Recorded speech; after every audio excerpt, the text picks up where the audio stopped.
Welcome to Storytime at the Rubus, a weekly podcast about the Bonnaroo Music and Arts Festival. I'm your host, Sharla. And hey guys, I'm Daniel. Sharla, what have you been up to? I'm getting ready for Burning Man. How about you? Oh yeah, well obviously me too. We have a giant pile in the garage, but we'll talk about that at the end of the episode, right? Yeah, we'll add a little something. Yeah. What else has been going on for you? Well, school started back. How about you? Well, things are getting a little busy at the day job. I've been all over the place, but also we have a fun launch coming up. Talk to me in person if you want to hear more about that. I actually gave a little bit of a talk at the Monkey Bar at Rue this past year. Yeah, that was fantastic. Yeah, that was a lot of fun to be able to geek out about one of my favorite things and one of my favorite places. So ask me about that in person. We got some fun stuff coming up in October, but things have been really going for you guys over at your day job too, right? Yeah, just getting busy with all of our marketing and events and outreach. So that's been fun. It's fun to see kids in normal clothes nowadays. Yeah. Because previously I was in the nursing department and they all wore scrubs. So you don't want no scrubs? No. Okay, well, we're going to have fun with that TLC thing over at South Star here in about a month or so. So guys, we're not going to waste that much time this week at the beginning of the episode because we have this hour and a half long segment that we're going to do this week, basically kicking off lineup, rumors, speculation season, whatever you want to call it.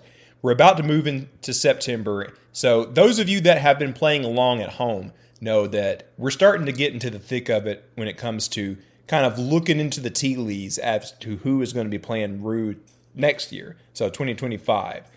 We assembled a pretty good team to do this year. Oh, an all-star team. Yeah, voices that you've probably heard before. So we have Skyler and Evan from New York, who have been on recently, but also Andrew from Atlanta, who has been on a bit here and there. Usually it's just for a moment, but we've got him for a long time this week. So Evan, as you may know, has been getting more involved in the industry because not only does he have a lot of friends, including some of the guys from Moon Taxi, but he does a lot of concert photography. So he's kind of in the belly of the beast taking pictures these days. Skyler and Andrew know quite a bit and have done a lot of homework on this type of thing because they've been involved in the Festiverse mock lineup contest, right? Right, exactly. I believe they won that last year, if I'm not mistaken. Yeah, I think so. I remember we talked about this in that segment. So Andrew in particular and also Skyler have really done a lot of research on this. They look at this kind of thing realistically in terms of who is touring, how much would they cost to book, are they festival friendly? Not every artist is these days, honestly. And Andrew, this year, he has started the rumor thread on Reddit. Yeah. So that has been done by our friend Remard, however you say it, every year. They're working together on that. In fact, after we recorded this, I saw that Remard had a little bit to say about Childish Gambino. So go check that thread if you haven't. I feel like some news dropped on that. It's kind of cool to potentially get one of our headliners confirmed this early, it looks like.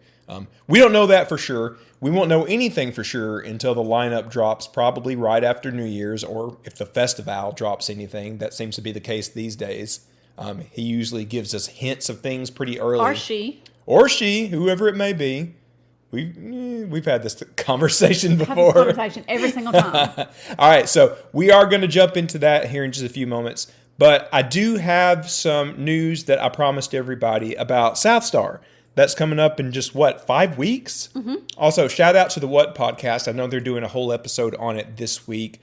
I hope we gave him some tips about where to go visit. I know Barry's going to come crash with us. Oh, that's going to be fun. He was talking about that on their episode a couple of weeks ago, and I called him up. I'm like, hey, we got you a place to crash. You're coming, right? And apparently he is. Because didn't he say something like, oh, I guess I'm staying with Daniel or something? I guess he is. I can't wait to have him here. He's going to be here 2 or 3 nights. So that's going to be so much fun. We get to troll him for a couple of days straight. No, we love Camp Dad. I can't wait to have him here.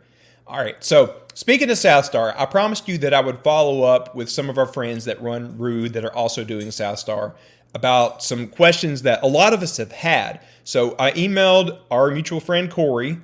He has been interviewed by us on this show. He's been on the What podcast. You may have seen him if you went to go see Boot Scootin' Boogie Nights over at Rue or in Huntsville. You went to that show, right? I did, yeah. You and JB went to that show. Me and JB in Brooklyn. Oh, yeah, that's right. You had a good time? Mm-hmm. Those guys were so fun. It was so much fun. I had a blast at that show. But anyway, Corey also does a lot of the marketing and some of the logistics for Rue and South Star. And I asked him a number of questions that a lot of us have had about it. So one of the big ones that everybody has been about parking. So I've been curious how that's going to work out. So it does look as if they're going to have a full plan released here in a couple of weeks. There's been talk about probably having some parking available at local businesses just up the road. If you're local, it looks like they're talking with some places along Lehman Ferry and Drake. And I think they're working on having some like city transportation options. They hope to finalize that and announce that here in the next couple of weeks. All the details are coming very soon. So something else that I was asking about is how's the traffic plan going to work? They're not really going to release that, but as you get near the location from any direction, you're going to see like a lot of signs telling you where to go. So I think they've got that plotted out pretty well. You know how it works. When you come along the interstate coming into Manchester, there's big signs saying like, hey, take this exit, go this way. It's going to be a lot like that. Another question was about re-entry. So basically, this is simple. Re-entry is allowed until 8 p.m. each day. So if you want to go out and get something to eat, you can come right back in. But you got to come back in before 8 p.m. Yeah, I've seen that question a lot. Yeah. Another one that Evan and I, the same Evan that's on the show here in just a minute, had was how did they land on the lineup and theme for this year? Like a lot of us have joked that this is pretty squarely aimed at us elder millennials. I mean, just look at the lineup. He said that the theme of this year is anthems. Think artists with massive songs attached to core memories. I think that kind of makes sense. It's not any one genre. It's kind of like those artists that have had like those big hits that a lot of us remember when we were a little younger, not to age us too much. But I mean, that makes sense with like Gwen and Blink-182, Ludacris, stuff like that. So I'd be interested to see how the theme is going to be in future years. Right. But anyway, I just wanted to get you some more info on that. Looks like they will release a lot more here in the next couple of weeks. And again, listen to the What podcast this week. I think they're doing a full thing about South Star as well. And for anyone wondering, I've seen this question a lot. So the city has a 3-year contract with South Star. Yeah. So we're going to get at least 2 more? All right. Sounds good to me. Well, I'm down. I love having a festival just 20 minutes away. It's wonderful. Yeah. Well, yeah, we can't complain. All right, we're going to jump into the speculation bit here in just a minute, but you probably already know we got to go ahead and thank our Patreons first. So if anybody is listening for the first time, because this is kind of like a rumor season kickoff episode, we want to let you know that we do run a Patreon. You can find it at patreon.com/Rubus, and 100% of everything that we bring in goes to our nonprofit wing, the Totem Foundation. You want to give them a pitch? Sure, absolutely. So the Totem Foundation, Totem stands for the opportunity to experience music. Essentially what Totem does is it brings young people together to experience music in music communities, particularly underserved individuals between the ages of 21 to 25 years old. This year, we actually awarded 2.5 scholarships to the Bonnaroo Festival. And 2.5 because one already had their ticket. Yes. We provided everything else. Yes, exactly. And they were the most amazing individuals. Like, we could not have picked anyone better. Oh my And that gosh. was out of 52 applicants that we had. And we hope to do even better next year. And in the future, we hope to actually do an international program. If you want to talk about that, Daniel. Oh, yeah. So we are hoping that in 2 years' time, we can bring some artists from Haiti. I went there about 5 or 6 years ago, fell in love with the place. That place has so much in common with Bonnaroo. They will party at the drop of a hat. They have great music and have for years. I hope we can bring some artists from the Haiti area up to Rue and kind of do a, exchange of ideas, like a cultural exchange. And one thing we didn't mention is the mentorship program. Anybody can do this. We want to get rookies paired up with people who have been to Rue before. We did it this year and it went fantastic. We're going to improve it even more for next year. More information to come on that and how you can sign up later in the year. Right. And if you want more information on Totem, go to totemfnd.org. Yeah, we've got a wonderful board. If you want to hang out with us, you can find our Discord on a lot of our social channels if you want to kind of be part of the unofficial advisory board that's on the Discord channel for Totem. So hang out with us there. We'd love to talk with you and get your ideas as well. But for now, again, you can find it at patreon.com/Rubus if you'd like to donate to the Totem Foundation. And Charlotte is going to list off the people who are members. Sure, of course. So we've got Christy, Charmel, Jums, Sarah, David and Aurora, Stringbean, Taylor, Zach and Jeremy, Amber, Andrea, JB, Sam, Austin, James, Chelsea, aka Hygiene Queen, Ryan, Chris, Dan, Ernst, Harris, Keith, Casey, Amanda, Aaron, Nick, Maddie, McFerg, Bruce, Kent, Randy, Eric and Ben, Evan, Jay, Chloe, and Sean. Thank you, everybody. Again, one more time, that is at patreon.com/Rubus. 100% goes to the Totem Foundation. And if I didn't mention this already, we are going to have a booth for Totem over at Southstar. Please come and see us. There'll be at least 2 people there at all times. We're going to have this little keychain thing that you can make while we tell you about what we're up to. Also, I do hope to have the August Totem newsletter out this week. Ooh. And we do hope to have the t-shirts up for sale soon to the public. Oh, yeah. We got to get on that. Mm-hmm. That might be after we get back from Burning Man, I'll be honest. All right. Sharla, with no further ado, should we go ahead and get into this giant rumor speculation season kickoff? Absolutely. I think we should do it. All right. So we're going to jump into this with them. And if you hang around about an hour and a half, me and Sharla are going to give a little preview of our upcoming 2 Burning Man episodes. But for now, let's kick it over to Skyler, Evan, and Andrew.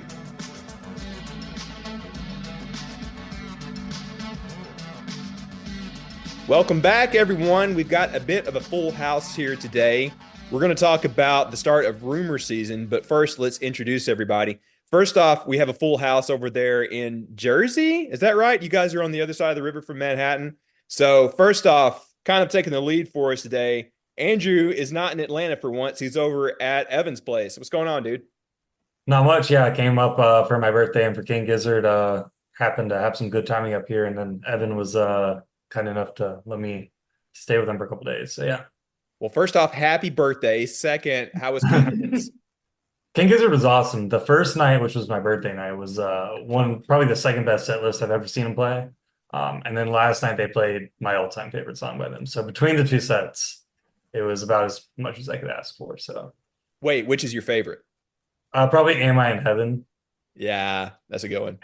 Wait, did you get hit on pill again? I forgot to ask you. No, you should have come to Drag Night in Tennessee. I know. All right, next up, the host over in Jersey for the evening, the mayor of the village. Evan, what's been going on, dude?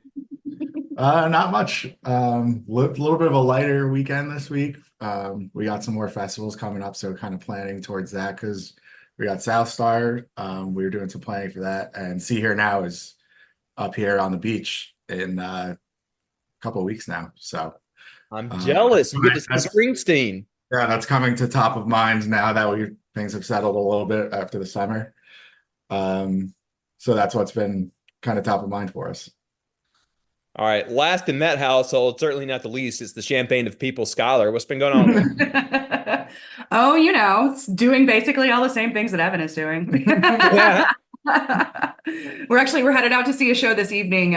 Chris Thiele from Nickel Creek and the Punch Brothers is debuting a new show at Little Island here in New York. It's called the Manhattan Variations that he wrote with his wife Claire Coffey. So I'm very excited to see what that is. Manhattan Variations. It sounds like a spinoff of the Manhattan Project or something. Right? Yeah. There's some sort of questionable consumption involved. Also building a bomb. Well, good to have you guys. We've also got a bit of a newcomer to the podcast, but certainly not a newcomer to our friends group. Ryan, tell us what's been going on, dude. Introduce yourself a little bit. I've done 3 Bonnaroos now, and I'm prepping for Bourbon and Beyond. My whole family's going. Very excited to see Tyler Childers for like the 7th time this year. Oh man. Well, you will have to report back on that one. I know they've had a bit of a lineup change, right?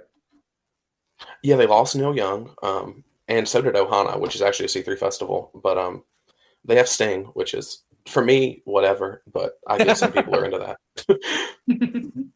I still want to use the joke, like, oh my God, he's coming out of retirement to come wrestle a match? That'll be amazing.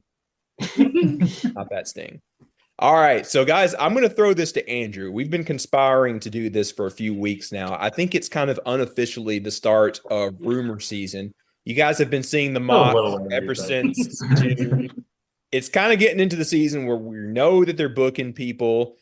We've kind of learned, like, not necessarily who is being booked, but kind of how these things happen. Andrew, I feel like you have put together one of the most well-researched mocks. Do you kind of want to explain how these things are put together?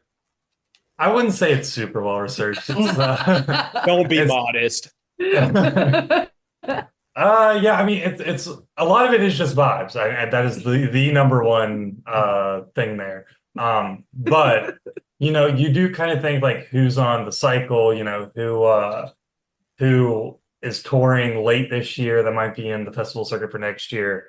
And and then kind of just build off of that. Now, obviously, the smaller the artist, the less intel you're able to kind of glean from random people or speculation. So by the time you get to a mid card, it pretty much just becomes a wish list. But the kind of headliners are kind of based on, okay, do we start to expect them to tour again next year? How long has it been since they've last played Bonnaroo? Things like that definitely do factor in there. So I'd say obviously there's a fan. I'm a fan of a certain band that we'll get to later. That is, they're just known That as one guy? Yeah. But You can't dance around it. We all know what you're well, I think we have to save that one for a little while later. But I will go ahead and start with some of the headliner speculation. I think the one that even the festival has teased a little bit is Childish Gambino. I think if there's one person on the lineup we can, I still think it's pretty early. Like it's hard to put anyone above 90% right now, but I would, if I was going to put someone above 70%, like you kind of were alluding to on a certain tweet, it would probably be Childish Gambino. So I think that would be kind of where we should start. Now, I do think that kind of gets into a question of the anatomy of a lineup. Like lately, they've had one rap headliner, one rock headliner, and then kind of like a pop or electronic headliner. And so obviously Gambino would take that rap slot. I do think rap music has kind of hit its cultural peak unless someone like Kendrick Lamar comes along again. Like you would need someone generationally good. So it will be interesting to see whether they continue that in future years. But I think that if I was going to put a safe bet on an artist right now, it would probably be Gambino. Do you have any thoughts on headliners though? I mean, I think Gambino's a pretty strong contender. He has been to Bonnaroo through every single stage in his career. So it's kind of like he's ending the Gambino project. It feels like a really lovely button to put on it. Right. The only thing with him is he, in Bonnaroo years, only played 3 years ago. So True. Right. pretty soon on the macro cycle of headliners to happen back. I mean, that said, that is Bonnaroo years and not actual time passing. And I We will count differently. I will say, if I can inject a little bit of opinion, like Gambino was a number 2 in 2019. I do think he's headliner status, but I do think that is an act that you need to back up with a pretty solid number 2 if you're going to have him. And that's largely, if only because the Gambino project really hasn't risen in popularity since he was number 2 in 2019, but Donald Glover has. Yeah. So I think he justifies the headliner spot. But in terms of how you back that up, I think that's something you have to walk a little bit carefully. But because of the exclusivity of the fact that the Gambino project's ending, I do think he's pretty solid for a headliner spot. So. I've got a question for the room. How did everybody feel about this recent Gambino album? I liked it. It's obviously not Awaken My Awaken My Love. Yeah, Awaken My Love, but it's I do like it. Yeah. What about you? Yeah, I've only given it a one spin so far. I need to listen to it a little bit closer, but I think it's a really, I mean, it's hard to say it another way, but it's a nice button to his, this project. I think it wraps things up pretty nicely. But Awaken My Love was such an absolute phenomenon, and it was so spectacular. I think it's hard to top something like that, but I don't necessarily think that's what he was trying to do. Right. Yeah. I would definitely agree with that. Ryan, how about you? Did you listen to the recent Gambino album? Yeah, I've listened to it a time or two now, and I think it's an album that will translate very, very well live. I honestly have not listened to much of his catalog, but that album did stand out, and I would love to see the tour. So I also haven't been to a Bonnaroo that he's been at, so I'm perfectly okay with getting him. You missed out. Yeah. Evan, what did you think of the new incredible album? I haven't listened to it. Oh, okay. Well, I'll tell you mine. To me, it felt like you were going to a buffet for all the different Gambinos. There was a little bit of so many different genres on that album. And for me, about 2/3 of it hit and a third of it didn't. But I do think it would be a very good pleaser at a festival. Yeah. Yeah, and I think it's a safe book. And I think you know, we'll kind of get into some more speculation later, but there is uh there is payoff sometimes in waiting a couple more months to see, who has started to develop tour plans, because a lot of artists will wait until closer to Christmas to really plan out their 2025. And a lot of the artists haven't done that yet. And if they need at least one headliner in the canon to kind of give them insurance, and if they need a safe headliner, I think Gambino is a good one. Now I will say, if I was going to choose a rap act between Gambino and Tyler, which are the two I think very Rue friendly rap acts, it would be Tyler. But with Gambino supposedly retiring, I do think that to some degree it was an inevitability, and it's hard to complain about it. I still love Gambino. So I would just say my caveat there is back him up with a good number two, and I'll be more than happy. Yeah. So. Well, Tyler's also off cycle right now. He so is off cycle. He did cancel his law performance, and then or Outside Lands, or was it both? both. Yeah, ACL is the only festival he is not canceled, and that's also a C3 fest. So yes, that could be an ask. I hope Sabrina Carpenter's ready. I've not heard. Gambino at Rue has also earned so much rapport with us because he's had such good performances over his career that I think that any criticism of booking him, we have to give him the benefit of the doubt because he's freaking nailed it every time. So I think we can allow him, if it's too soon or he's not at the top of his game relative to like 2019, I think that he's earned enough that he can easily deserve a spot. I think if you polled a lot of us veterans who have been around, pretty much the past decade, most people would put that 2018 or 2019, whatever. 19. It's my first one. That Gambino show probably in the top 5 of all sets that we've ever seen at Rue. Like, I don't think really excellent. And you didn't even have to know his music. Yeah. I could pull myself away to go to Beach House, which I regretted. So. I mean, his set in 2012, he played, from what I remember, right after the Punch Brothers on Which Stage, and it was like him and a laptop on stage, and the laptop like messed up about 2 songs in, so he just freestyled for a little while, and it was fantastic. Like, he's a stand-up comedian, he's a writer, he's a rapper, he's a musician. Like, he does so many things. He's such a consummate artist and performer that, like, no matter what happens on that stage, it's gonna be spectacular. He doesn't know how to do anything but put on a great show. In 19, they kind of paired him up with Fish that went on late night after him. I don't think that's really the only reason he wasn't a headliner in 2019. See, I think it was kind of a. I wasn't trying to throw him under the bus earlier. I mean, He doesn't think Childish Gambino was headliner. I do. This is gaslighting right here. Yeah. I mean, to me, it was a dual headliner situation. Like years ago, we had Kendrick and Deadmau5 in the same night, kind of as dual headliners. It does happen every once in a blue moon at Rue. It's not impossible, but I don't think that would happen with Gambino again if he were to come next. He's earned the top spot on his own. Andrew, what else are we looking at for this year? So you just brought up Fish. Matt Chapman of a frequent there we guest, go. Is a big Fish fan. Friend of the pod, Matt Chapman. Yes. Now he did a fantastic job hosting with Shayna last week too. He did. Right. Yep. So I don't think Fish is playing next year. However, if Rue ever wanted to guarantee a sellout, I think you just book Fish on Friday and Sunday and book Tame on Saturday. That's a sellout. That's all you have to do. Wait, how long have we been recording? There's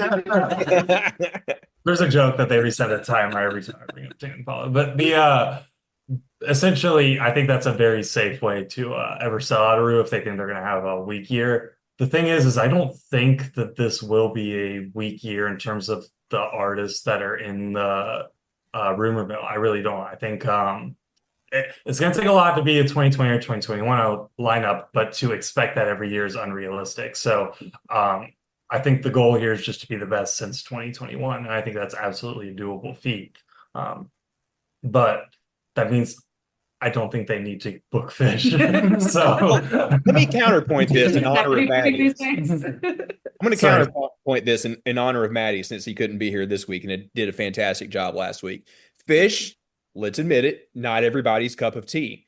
If you had them 15 years ago, there would be universal acclaim to a pick like that. These days, not so much because we have a new generation. But my counterpoint would be, look at the crowd at Mondergreen right now over there in Delaware. I think that's where it is. Yeah. There are people who will travel, who are happy to camp. for Fish, and that is the crowd that Bonnaroo is looking for in terms of ticket sales. They need people that will drive a day or two, and they need people that are happy to camp. There's no better audience than Fish's crowd. And that's why I say it's like a very easy sellout booking if they ever like really need that. The thing is if you're going to already take Gambino as one of the headliners, if you add Fish to that, it's suddenly looking way too much like 2019, which, as Evan pointed out, was only a couple Bonnaroos ago. So, you know, I have nothing against Fish. I like Fish, but They're a great insurance policy to have on the back. yeah, they are the kind of insurance policy of headliners. They're also an expensive one though, and if you're really trying to pull, you know, people like I don't know, If you're trying to draw a new crowd. Yeah, if you're trying to pull like a Sabrina Carpenter without having her headline, you're not going to be able to afford her and Fish on the same day. For the record, we don't want her there. I'm just trying to think. Different, but why I don't are want to you make sure that's absolutely there. So yeah, I do think now's a good time to go into kind of pop girly headliners because there's been a couple that have popped off this summer. Now, obviously, one was Chapel Roan, who we got this year, so she probably won't be back next year. But the first two that come to mind would be Charlie XCX and Sabrina Carpenter, and both I think are real possibilities. But obviously, Sabrina would be the harder booking just because her tours sold out instantly. But the question there is whether she would be a headliner or number two if they went after her. I think she would sell a lot of tickets though. She has that like Taylor Swift kind of cult fan base. The question is how many of them translated into campers. I think you'd have to kind of like support that with another pop girly. There's a pop girly in mind that I haven't mentioned. I'll get into in a minute. But what are your thoughts on? Do you absolutely hate Sabrina? I mean, as far as I know, she only has 2 songs. Well, we watched a little bit of her set from Outside Lands, and I just felt like it was extremely well choreographed. Like it was put together. It was you know, kind of old school vaudevillian almost, but her energy was just lacking to me. I felt like she was trying really hard to hit all of the steps and all of the notes, and like I could see that happening. And that's being a young performer, you know. That's not anything that I would fault anybody for, but like you're learning and you're growing, and I think there's a time and a place for a headliner spot. And obviously she was put into that spot out of necessity after Tyler dropped out. Mm-hmm. But I think she performed a spectacular show. I just don't know that I would pay to see her at a festival. I don't think she generally appeals to the Bonnaroo crowd. No, I don't think so either. She's a little too like top 40 pop for the Bonnaroo crowd. Yeah, and I'll be a little softer on that and say like I do think they are trying to appeal to more of a Gen Z audience. Most definitely. With the last couple lineups. I mean, 2020 and 2021 did a great job of appealing to a younger crowd, but then 22 did not, and so they're trying to get back to that to some degree. But Sabrina, I think if they could book her in like a non-headline spot, it will work really well. Who was the question is whether she's the too late big. night on The Witch this year? Maren Morris? No. Melanie Martinez. Yeah. The alliterative M. I would absolutely take Sabrina over Melanie, but we're getting a little too opinionated. I mean, it's like in that time slot, I could see that. Yeah. So here's my take on that. Or even a Megan spot. I feel like when you're trying to book a big name pop headliner or even sub headliner, it's a bit like trying to catch a falling knife, because the pop people, you know, on any side of the spectrum can be very expensive because they often are selling out like basketball arenas or something like that. So they're going to demand a big price. But also you don't know how those are going to be perceived 6 months from now. They caught a falling knife in a good way with Chapel, but would they be able to do that with somebody that is, I mean, let's face it, relatively unproven like Sabrina? That's my question. I don't want it to be a Macklemore 2016 situation where they book. Yeah, and like the flip side of that coin is kind of like Lizzo.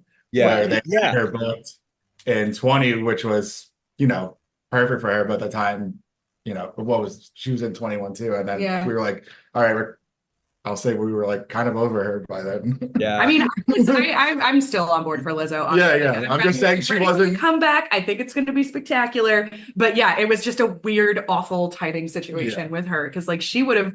I for a very long time I said I thought the first woman to headline the What should be Stevie Nicks, and we eventually did get there. I was fully on board with Lizzo taking that. I thought that like the message that she was putting out, the music is it'll get there. She's making her mark. I will say, of the artists from 2020, if I had to choose between Lizzo and DaBaby, I would take Lizzo. Yeah, Of the canceled. Hands down. Without getting too off track, I do think going back to like artists that people worry couldn't attract campers. I am surprised that they don't seem to be going after someone like Dua Lipa very hard, because Dua Lipa I think is about to be too big to book for a Bonnaroo.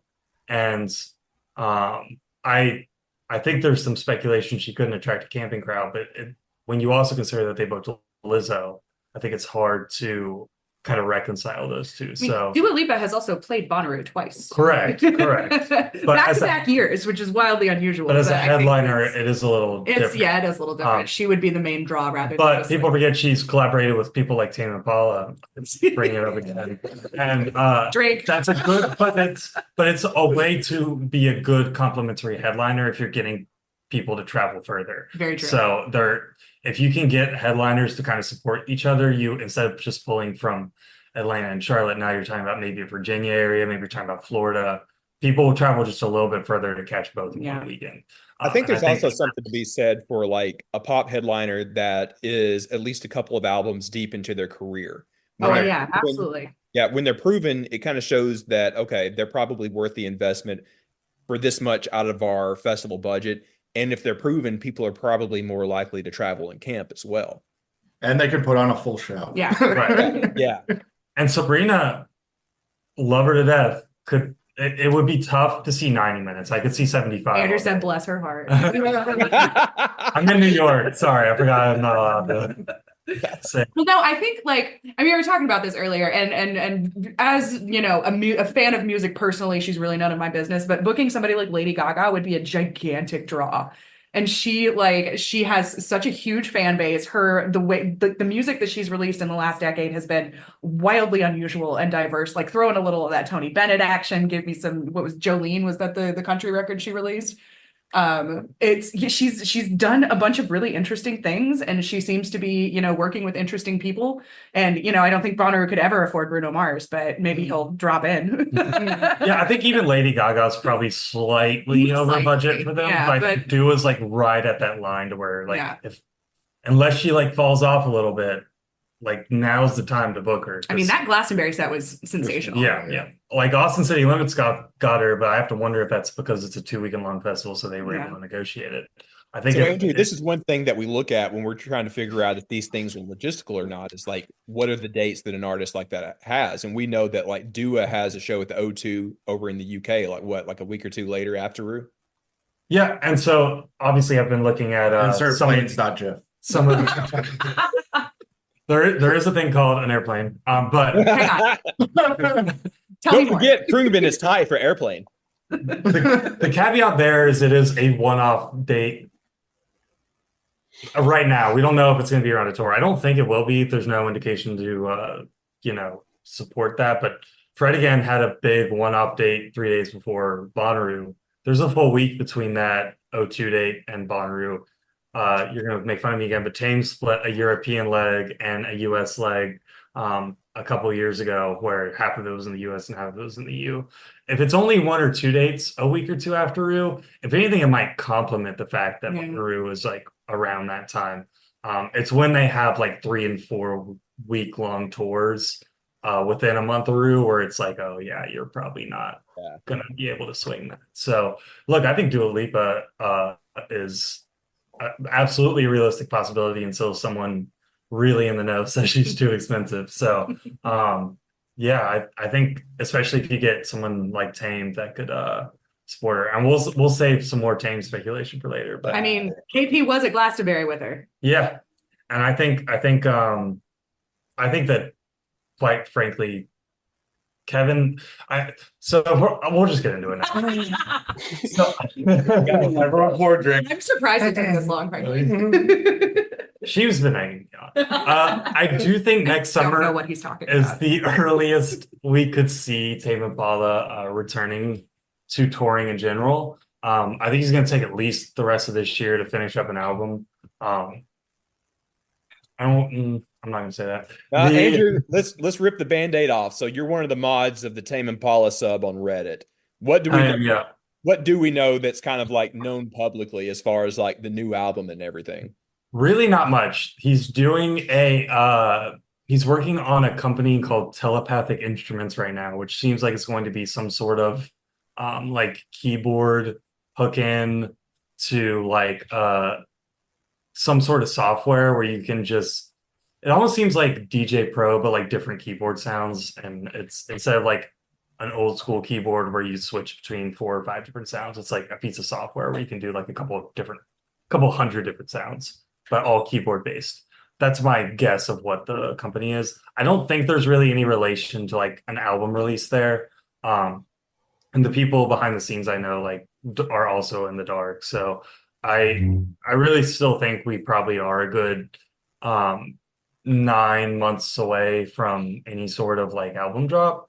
But I'd still say like Currents is coming up on its 10th anniversary. They did something for both Inner Speaker and Lonerism, which were way smaller albums. And I know Daniel probably wants this maybe even more than I do, but a Current set at Bonnaroo, I could see that being the first show back. I don't think it's likely. I wouldn't put it at 70% like you put in your tweet. Well, let me give you one reason why I'm speculating on that. So correct me if I'm wrong, Andrew. You would know better than me. But back before Slow Rush came out, there was 2 singles, one that wasn't on the album and one that was. And Tame essentially toured on that for a short period of time before the album came out. So I'm thinking, okay, yeah, sure, we could get that Currents 10-year anniversary set. But also they could do a little bit like U2 did back in 2017, where, yeah, you play the album in full, but also you get a little before and a little after. And maybe a single or 2 from the new album is some of the before or after. Yeah, so at Desert Days, they didn't even play the B-sides, much less anything not off of Lonerism. I should back that up by saying they played Lonerism in its entirety at Desert Days a couple years ago as an exclusive festival show. They did not play anything except the raw 12 songs off that album. However, Kevin has been doing random DJ sets. He did one at Glastonbury. He did one at like some venue in Bali, Indonesia. If they manage to book like a full Tame set, it's worth asking the question, can you play like some random DJ set or something? Obviously like 2 Tame sets I don't think is realistic, but I don't think like their booking agent controls the DJ sets, but like find a way to ask. Like, I know you're a headliner, but do you want to play Where in the Woods? Do you want to play the other stage? Like, This actually there's ties not in with there's a decent chance he says yes because he's becoming more electronic every year. one of the Bonnaroo things that I would love to see that I have seen at a couple other festivals is James Murphy's Despacio, the big like sound system that he brings in, and like having LCD play, having Kevin DJ in there, like have Questlove come in and do a day or 2. Like Despacio would be unbelievable, and they would probably have to like replace something like the silent disco with it, but it like it serves the same purpose. It's climate controlled inside, so it's nice and cool in there. But it's this like 360 speaker experience. Like you stand directly in the middle, and James has engineered every single piece of audio in there, and it's all vinyl. It's an unbelievable experience. It sounds like a place I was at recently. It starts with a different letter. James Murphy, let it be known, did it first. He would want everyone to know that. Well, different sensory input. I would love to have LCD back to have kind of like a throwback to 2016, man. That would be fun. Oh man. I mean, if they could put like an LCD late night and then do Tame for headliner, just flip the 2 days. Oh god. That would be amazing. We so were the last riding around. We were riding around in the car before, and I had Pearl Jam radio on, and Andrew was like, "Pearl Jam might be a good like." Artist group." Was like, that was before my time. So. I was like, "Dude, they played in 2016, but they are on cycle, and I think they could kind of be like the old white guy slot. Old white this year. dudes do like Pearl Jam. Yeah. I mean, we can guarantee Brian Stone will be there.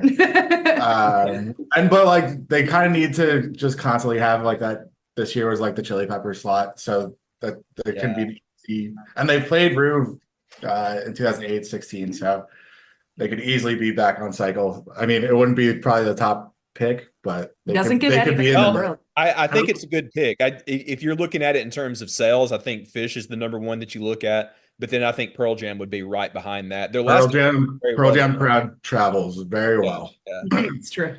So my last thought on Tame. People say about okay. Let me get some more thoughts. My last thought on Tame that we were talking about is we were talking about how Gambino has a bit of a history with Root. There's like a handful of artists that we've seen their career grow. Tame is one of those. They were there in 13. They were there, playing Late Night Witch in 16. And we were supposed to have them for 2 or 3 years in a row as a headliner. There's a lot to that story. There's a lot in that narrative that Rue can use as part of their PR when they come talk to us on our podcast and come talk on the What. This story about how Tame grew up and now like, hey, we're finally having them. You guys want him forever. It's always been the top pick on all the surveys from them and the Owl. Everybody wants them. We've been begging for this 10-year anniversary set. Like Brad says, it makes a lot of sense, and I think it still does. And if you're going to, it is interesting. If you have this late night DJ set, if you have an exclusive and put Kevin as a Tame Impala DJ set over at the other at 2 a.m, that sells tickets. Yep. And I'll also say this. Desert Days, the reason they got a special lonerism set is because in 2018, when they were supposed to play, it rained out, like during the set, granted, not to where they could refund everyone. But as an independent fest, they had to just offer everyone free Saturday tickets if they missed Friday. And it pissed people off, but they're like one of a few major independent festivals left. So, it's just hard for me to dog on them. But if I'm Bonnaroo, I know it's through C3, which is maybe a little bit less independent, but use that as leverage if you can. Like Bonnaroo is very similar to Glastonbury, and even though it's not on that level, I know Kevin loves Glastonbury. That's one of the places he just did a DJ set. So definitely just consider that. I'm sure they already have, but factors like that are important. And I think the timing of this is also important. Don't give up on Tame until it's November or December if you still have room for a headliner, So just I'll kind of end it on that. I could see it taking a while to book them, but they'll book Tame as soon as they can. So we'll just see whether that's next year in 26. But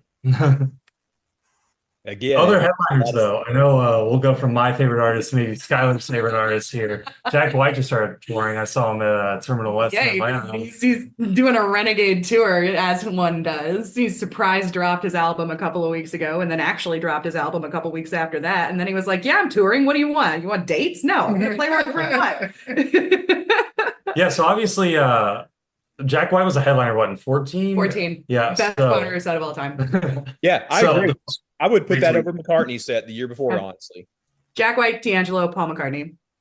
So the question is whether he would still be a headliner. I think with the Nashville bias, I think he probably is still headliner status. Yeah, I think anywhere else he wouldn't be, but here he would. Yeah, 100%. That. Still, the way he talked about his tour was like, we're mainly just doing festivals for the money. We want the small crowd. Yeah. So if you offered him more money, he would probably take a number 2 spot. But otherwise, if he's doing festivals for the money, the one that's the closest to his house is probably a safe bet. Yeah. He doesn't even need a babysitter. He doesn't. No, he does. His kids are in college, bud. Now, Skyler, is he more likely to headline Bonnaroo or play one of our backyards at this point?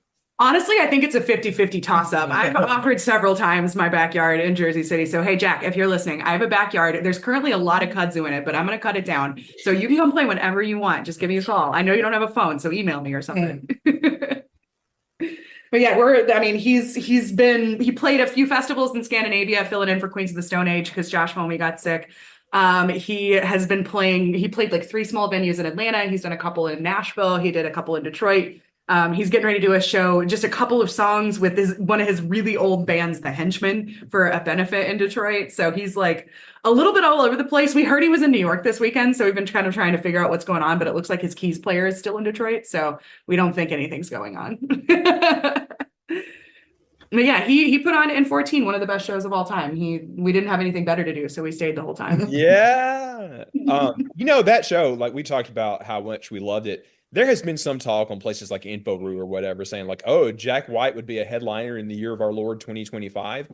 And I know some people want to naysay on that for whatever reason I don't understand, but I'm like, hell yes, he is. I don't understand why he wouldn't be. This is basically his home turf festival. Mm-hmm. I think it would be too. I think if he really is trying to like make up for touring costs, then that's where Bonnaroo makes a lot of sense. Yeah.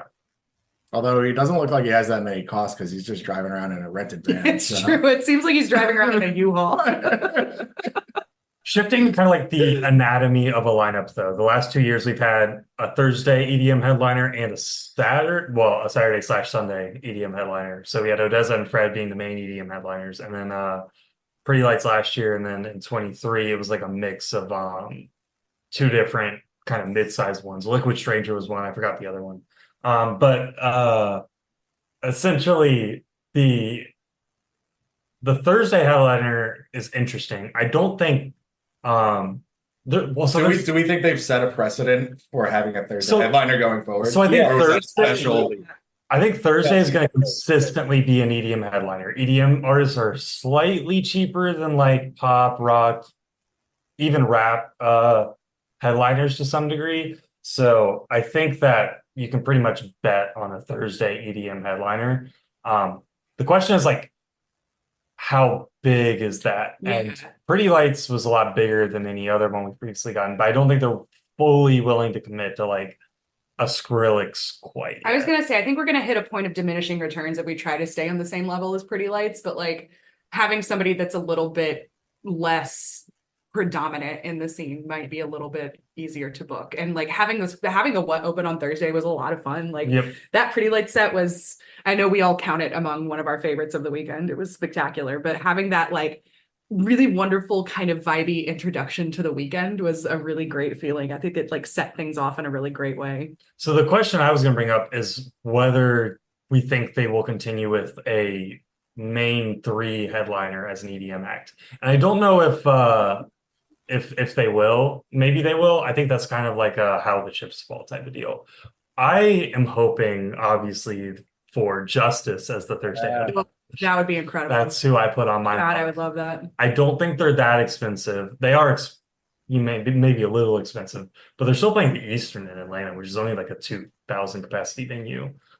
So I have to imagine they're kind of making up for that with festivals. So if they're still touring next June, I think Justice is an amazing Thursday headliner option. Justice would rule. I think they are the perfect Thursday pick because Andrew, tell me if you think I'm off course here, but I feel like they are about on the same level as Pretty Lights was last year. I feel like they would, even though they're not like super mainstream, they would still draw a crowd. And I think there's like a logistical factor into it too, because like Rue wants people to come in early so they can mitigate traffic on the main days. I think that does the same trick for you that Pretty Lights did last year. Plus it would be awesome. And there's a bit of a Tame connection there too. Yep. There's definitely crossover with some other artists that I would like to see booked. Obviously, we'll see how those chips fall. But I think that Justice is a really good option. Tipper, I know, is wrapping it up sometime mid next year. My guess is if he were to end with a festival, it would be Electric Forest the next week, but you could bill it as something like penultimate festival set. That sounds like a good branding. I don't know if Corey's listening. But, that's kind of the way I would bill it if you want to get Tipper as like a number 2 on a Thursday. Who else? Rufus, I think, is a little bit too big for a Thursday. But I think that if you needed like a, Friday, Saturday, Sunday headliner, Rufus could work. I think he's a little Rufus DeSoul, not the Rufus. Yeah, Rufus. No. Oh, not Rufus Wainwright. That's who I was thinking. Yeah. We're all thinking of Rufus. Rufus DeSoul, yes. I do think people are. So this is gonna. I would like to see a Rufus DJ set. Yeah, Rufus would definitely do a We're in the Woods DJ set. Rufus DeSoul, though, I think people were mentioning it under a festival tweet that I was going to get to later about undercard acts for the other stage. They're a little too big to be anything but a headliner at this point. Maybe a number 2 if you like really played your cards right, but I just don't see them being anything but a headliner. And I let's don't know if circle they would back. sell it's super If well. you don't feel that you've got one of your headliners, like we were talking about how Gambino probably is a headliner on his own, but maybe we've got somebody else where it doesn't quite feel like they're there yet. What if we dual headline it and have Rufus Co-headlining whoever again. else it may be? Yeah, I mean, like if a Rufus Du Sol and Gambino on the same night would be amazing. Like a late night Rufus Du Sol on which I know like you try to put number 2 on what normally, but yeah, that would be amazing. So I don't know booking costs though. I'm just but any other headliners before we move on to that festival? I'll tweet about EDM undercard stuff because that's really the only other relevant I think we've explored the topic. Yeah, okay. Cool. There's probably some others we'll come back to, but I'm sure. the festival this past week tweeted out a basically a thread saying rumor season is just around the corner. If you want to wink wink give us other stage undercard acts to recommend, throw those out there. And I immediately responded with a pretty unrealistic booking that I need to get out of my system before I can talk about this a little more rationally, which is Todd Terje. I think I'm saying that. It might be Todd Terje. He's like Swiss or something like that. Yeah. Sorry, we didn't get Ryan's input more. We might have to edit this. But essentially, Todd Terje is a kind of vibey, somewhat EDM act that does still do DJ sets. He's known for like his very just ambient kind of instrumental dance music. Inspector Norse is his main song. I've been in love with it this year in terms of just like ambient study type music. So he's my number one undercard EDM act. He's going to be a hard booking though because he's kind of turned into like this car guy. He doesn't work on music as much now, and he's also independent. But he has an active U.S. visa because he played Portola last year. So okay.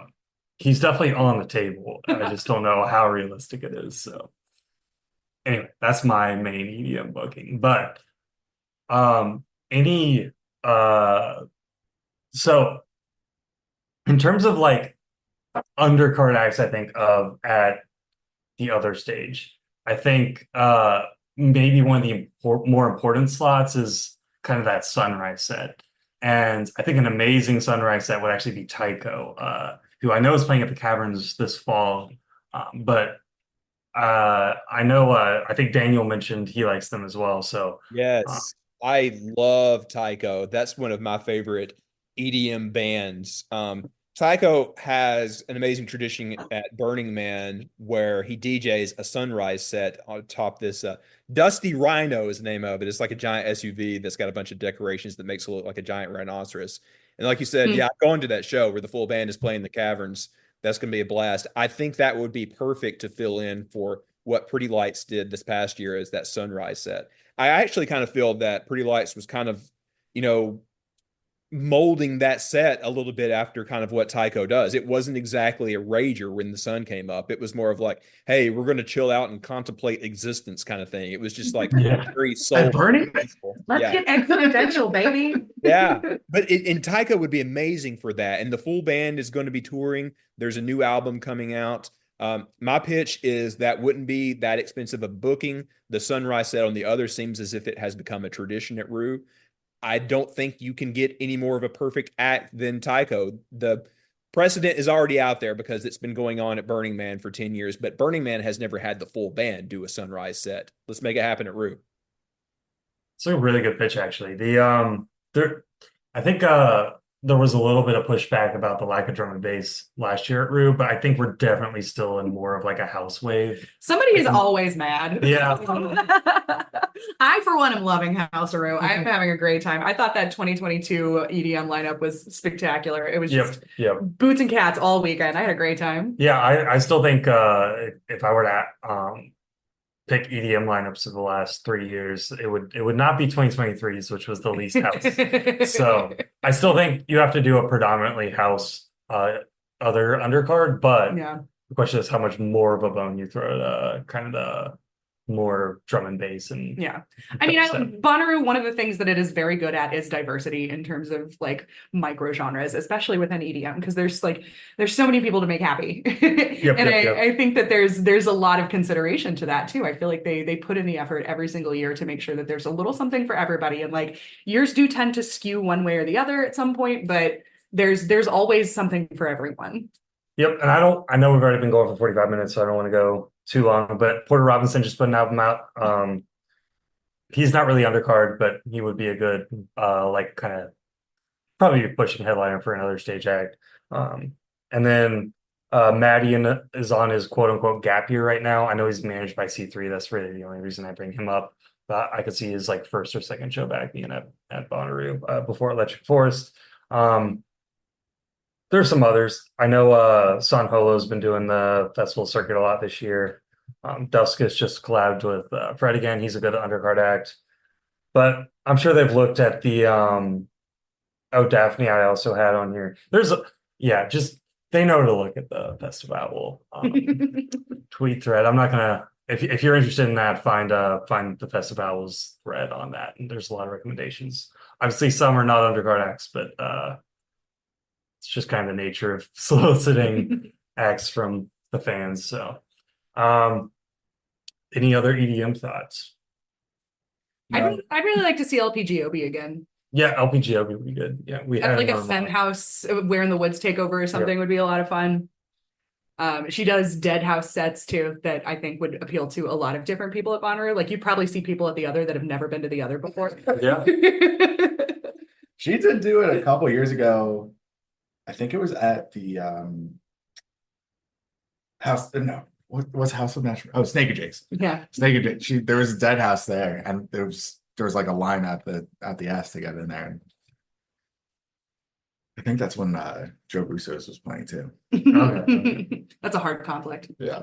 Actually, one other EDM artist I'll bring up that I see a lot is the Chemical Brothers. Oh yes. I don't see them being booked unless they're a headliner. So I just say that because they mentioned that touring logistics are pretty difficult. I mean, they were like 2 or 3 at Coachella, so yeah. So I mean, and I don't see the payoff quite being there for them to actually be booked as a headliner. I think Rufus, I would see they're so good. I want them more than.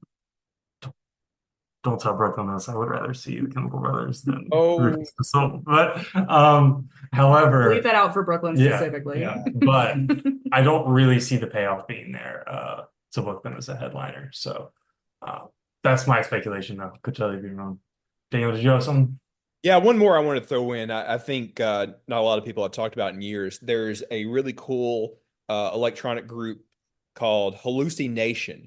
And they're made up of a lot of really cool Native American people. They were formerly called a tribe called Red. And if you really want to go back, they did the music to some old like Bonnaroo promo videos from like around 2014 or something like that.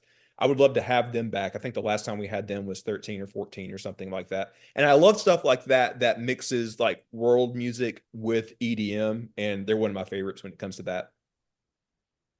Definitely. I have some maybe smaller, like really undercard acts. Obviously, we get to see DJ Mel like every other year. DJ Mel! See that being a good like Thursday opener. Wave Dash just did a collaboration with Tori Moa and Madian. So if Madian's there, I think that's Wave Dash is a really logical booking. Lone, I've gotten into recently. There's a collab with Azealia Banks, but I don't really. There's other songs I like Lone way more. I don't actually like Azealia Banks that much. Oliver ATLians was supposed to be on a lineup that was canceled. Trip Street was as well. Just kind of looking back at some old lineups that have some still very cheap EDM acts that could be rebooked, I think, pretty easily. But I say that without knowing very much about any of their relation to management. So yeah, that's pretty much an EDM way too early forecast of who I might expect or hope to expect every next year. I do think Skrillex, I think if there's a logical like headliner that's not on Thursday, I can see it being Skrillex. Skrillex is probably just a touch too big for Thursday, but if they can get him on Thursday, That would be Get him on Thursday. Don't overbook. I think that would be a good fit for Thursday. He seems like he's been a real kind of renegade mood lately. I feel like he would, like, Yeah. given the opportunity to do something a little bit weirder, he would definitely take a Thursday slot. If he got to curate, like, if they gave him more than just Yeah. like a normal Thursday headline Like a slot, Skrillex and Friends or something. curate a whole Yeah. stage on Thursday, I could see that. Yeah. But The and Friends set, this is something I wanted to talk about actually. They did it several years ago, Danzig and Friends, where like it's just kind of a tribute to Glenn Danzig and all of his contributions to music. So I think there's a lot of opportunity in something like that. Like doing a Fish and Friends set would be really cool. It would be like, it's kind of like a super jam, but more like specific to the band itself. It's like people playing all of their music, but their friends kind of joining in. I think that would be a good time. That was kind of something I wanted to bring up as well, is just take a book out of like Newport Folk Fest Yes. and just Let people do whatever they Yeah, want. just- It's always good. when you have all these awesome artists. Just, Daniel's got thoughts. I got one. I badly want that Conan O'Brien and Friends Oh show. my God, that is yes. there. That would be Unbelievable. amazing. He's got history with Rue. Let's bring him back. yeah. Jack White's going to be there. something we Confirmed. put on a mock lineup, which I think is too good to be true, but a third man super jam. Oh my God. If if they could ever make that happen, I don't. It would be hard to get Jack White to agree to that unless he's a headliner, I think. But I mean, let's double down on Third Man. Mhm. yeah, It would be incredible. There's so Triple many. down in this case. lots of It would be undercard like bookings. Bonnaroo a Yeah. couple years ago where Corey Wong played 25 Yeah. sets. Yeah. But yeah, I think that's a good EDM recap. We've kind of also touched on headliners. Do we have like an upper mid card? I think I'll start with Charlie XCX. I think I would love to see Charlie XCX. Brad Summer extended to 2025, confirmed. Yeah, I mean, honestly, I see Charlie. Well, I haven't listened to Sabrina's new album, but I could see Charlie having more of a lasting impact. I mean, she already has. Charlie's Yeah. been around for years. Oh, right. But Charlie specifically, was doing this so long before it was cool. no. She's like- She has been the number one hyperpop girl for Yeah, a while, 100%. but she went from being a number 6 on the day to Yeah. being like a number 2 Yeah. or 3 with Brad. 100%. And so keep like just whatever you got to do there. Like, just I just know a lot of gay people that will show up to Bonnaroo next year, and that's what I'm interested in. So just book Charlie next year. I think that's kind of brings me back to like, it's kind of the summer of like new female pop headliners, or not headliners, but new female pop artists. And Kesha seems to be making a comeback. She's amazing. You would be surprised like how low she is on some of these lineups though. It's ridiculous. And Kesha is the reason so many of these girlies have careers. yep. She's the reason TikTok, the app, exists. She is. TikTok, the app was named after the Kesha song. Yeah. That is a Book Kesha. I don't know what slot in. And she's such a, like, she switched time slots and stages at Lollapalooza, so For now Chapel, everyone yeah. could have a bigger stage. Like, Yep. she's elevating the girls and making sure that they get what they're due. And She's she is, been one of the most effed over artists in the industry. Kesha And deserves everything. now, if she makes way for other artists by booking her lower, then do it. But that hurts me to say more than She'll still get her any due artist, in you know, terms of like- people at her show. yeah. Like, So Kesha's like Carly Rae Jepsen. She's the pop girly for people who are discerning. that's a good way to put it. Yeah. Put her maybe one spot above Carly Rae, Yeah. and that's where she should belong. And no rain in the middle of it. No random. Put Put a clause in there. I know another big, like, kind of secondary booking that we've talked about ad nauseum in the Discord is the Flaming Lips. Oh yes, okay. So It is long past time for the Flaming Lips to make their return. it is. I They have are that about the Flaming Lips. Embarrassingly. Andrew? overdue. We don't need Hush, Andrew. The Flaming No, Lips have not been there I'm- since 14. They played right I'm after. underrated that to make year. it. I'm They are underrated. They're embarrassingly overdue. Like Yeah, there's no excuse for it to have been 10 years since the Flaming Lips have been on the farm. And I 100% agree.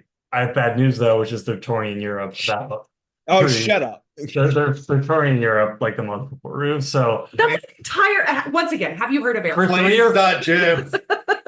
it's possible, but it's a 3 or 4 week long tour. It's not a one-off date like Oh. it is possible. Wayne. If you can get Tame, they're an amazing compliment. You can pay them enough money, just do it. Wayne, are you listening? It is Wayne. We That is miss true. you. We miss you a lot. It's the 10-year anniversary. Wayne's a little bit 100%. more like F it, let's do it than I think the rest of the band Yeah, is. 100%. But I'm gonna still say, despite the fact that they're touring Europe for a full month until like Give a us week a of Peru, percentage. don't give me no. I'm gonna say they're gonna be there, even though I think the percentage is like 3%. So yeah, my expectations are gonna be there, and then I'm not gonna be disappointed when they're not on the lineup. That's the way I do want the Flaming Lips, maybe even more than King Gizzard, because King Gizzard's been there recently. Yeah, I think King, like if LCD after Tame, like Flip 2016, we were talking about earlier, that would be amazing. But Flaming Lips after Tame would be one of the only ways to probably be on par. That with would be amazing. So, yeah. Flaming Lips played right after Jack one year in 14. Yeah, definitely. We'll definitely have to get Wayne maybe to even a Wednesday party. No. Look, I feel like he would actually be down with it if we could get I think so too. Yeah. Hopefully. Other like very Wayne coded. Other mid-card acts that I could see maybe playing the Wednesday party, Chromeo would be awesome. Yeah, Chromeo would be amazing. Especially if they're on like a Thursday. Matt, who helped me run the Wednesday party, got to interview them a couple years ago. So all I'm saying is there's already a line of contact there. If you happen to put them on a Thursday, wink, wink. I'm saying way too much, but I think Chromeo, I already love their vibe. Their remixes are also great, even if they were like a Where in the Woods DJ set. Yeah. A Brothers Maklovich DJ set in the Woods would be Brothers Maklovich would be phenomenal. Awesome. Disco Proof and that remix of Green Light by Lord. Disco is so back, babe. I'm so happy about it. I think those would both be awesome. Do you all have some mid-card picks? Foster the People. Oh yeah? Yeah. Their new album came out this week and it is fantastic. They played in like one of the early years, like 2012. 12, yeah. But they're having such a great time. They've got a tour coming. I think they would be incredible. MJ Lenderman is another one. I think we're leaning hard into MJ Lenderman fall. He is an Asheville native. He's part of the band Wednesday. So more or less a local boy. I would venture to say he's been to Bonnaroo before. Rami and Jamie XX are both releasing albums this year. And they independently, I find them so interesting because they are house DJs independently, but then the XX is like a cry into your ketamine kind of band.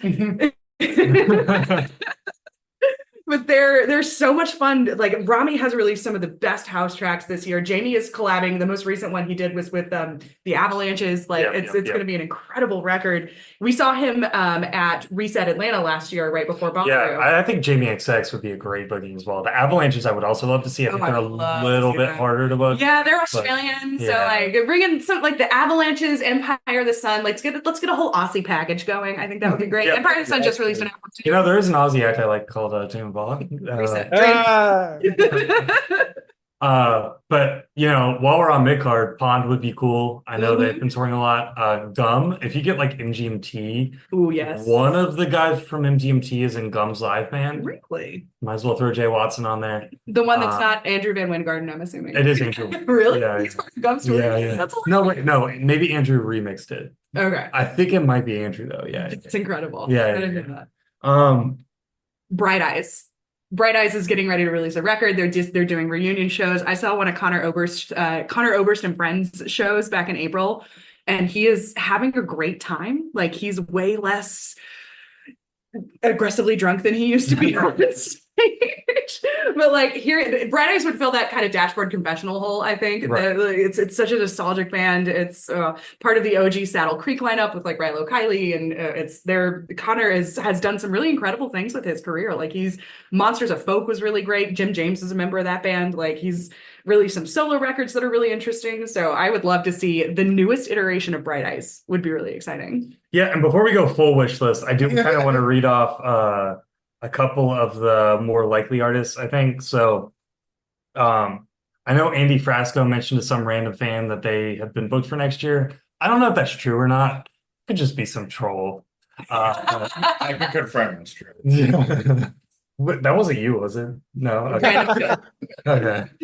I know Jason Huber helped us throw the Wednesday party. He's with Cherub. He was tweeting at someone about a full Cherub live band Bonnaroo set next year. They kind of owe him a slot. Ew. He plays a Renegade set every year pretty much. I could see that one happening. Fisher would make just a lot of sense to rebook. Yeah. Just because that's the way these Houseroo 2025 confirmed. Yeah. I would say someone mentioned Hot Mulligan, but really the only clue there, someone mentioned they're doing a festival circuit, so that's a little looser. And then one last one that's a little bit bigger is Glass Animals. Yeah. And I know that's one of the more requested artists for Rue. I think they're up to like a number 2 or 3 on the day, probably a number 3 on the day. At this point, I think if Glass Animals' new album was better received, they could have been at headliner status. But man, the response to that new album was just extremely mixed, I feel like. Yeah. And I think the bookers have kind of knew like Yeah. it wasn't Dreamland or whatever the last one was called. Like it wasn't going to be on that level. The problem is people want to hear the line "late nights in the middle of June." Yeah. On a late night in the middle of June. We do deserve that. To a degree to where I think they're probably going to be overbilled. And that's just something you're going to have to accept. If you had waited another year, maybe you could have gotten them at a 4 or 5 slot and bumped someone else up. I think they're going to get them at a time where they're pretty much at their best. If I'm Glass Animals, this is the time to book a number 2 or 3 at a festival. Well, Glass Animals is also one of those bands that's grown up with Bonnaroo. Yeah, They've been playing tent sets since the 2010s, and I've like watching Dave Bailey like come into his own as a performer has been such a singular pleasure. Like he commands a stage so much more than he used to, and it's been really wonderful watching him get to that point.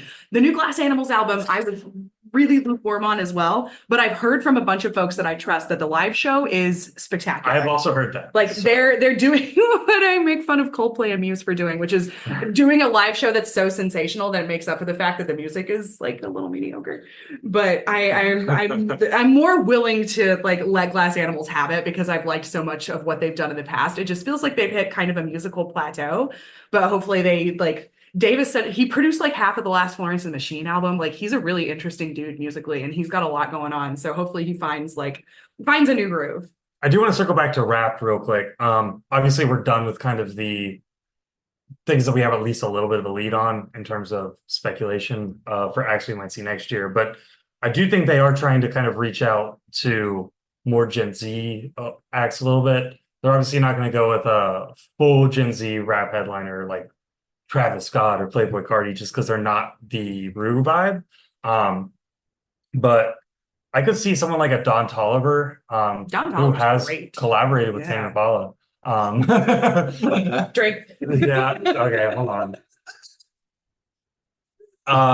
Don Toliver has had collaborations with a lot of different people. You know more of his songs than you think. Mm-hmm. Metro Boomin is on tour with Future right now. If Future is borderline headliner, Metro Boomin has produced like 10% of all hot rap songs in the past decade. Like, it will be more hype than a T-Pain set if you just book a random DJ set and then were to book someone like Don Toliver on a different day and then put in one of their contracts that they're gonna be a surprise appearance. Like that would be the way I would run like a Gen Z type lineup, but that's just Gen Z. Yeah, that's just just because you're Gen Z. We got Evan rolling his eyes over here. But yep. Couple other ones. Jungle would be a great booking, I think. I would love to see Jungle. While we're on alt topic, we'll also go with 2 Door Cinema Club's been touring a lot. This is their farewell tour. Yep. I'd love to have them. Yeah. I think, wait, with rap real quick, I want to throw in a few female MCs that I think we have been deprived of. Rico Nasty was on the lineup in, I think, 21. And we did not get to see her. Doechii is absolutely exploding right now. And I think the one that I feel like we had just missed out on desperately because she puts on such an incredible show. She uses some of the most incredible musicians. Like she's got so much more of a musical mind than you find in hip hop a lot, is Little Sims. Yes. She's spectacular. Like I discovered her through Gorillaz, of course, and the albums that she's released recently have been produced by Inflow, who's a member of Salt, and like it's such a deep connection to like the roots of British grime and hip hop, and she is such an incredible lyricist. Her live shows are a lot like Tyler's. Like she's just so charismatic that she holds the audience in her palm. It's spectacular to watch. I think that seeing that on the What stage would be life-changing for a lot of people. Hey, while we're talking about lady MCs, I just want to take a moment to riz up Andrew for how much ass he was throwing at Megan this year. 100%. I gotta, you know. Andrew doesn't even have an ass. Like I did for that hour.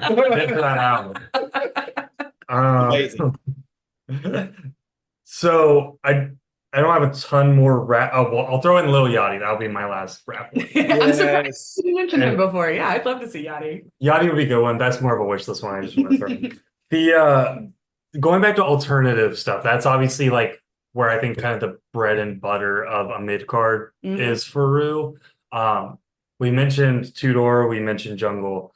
I think Fantagram from Atlanta. Big time. That's a good like third line, maybe into second line, but that's one that can be a little bit further down. And people still know the name, still gets name recognition. It's a bargain.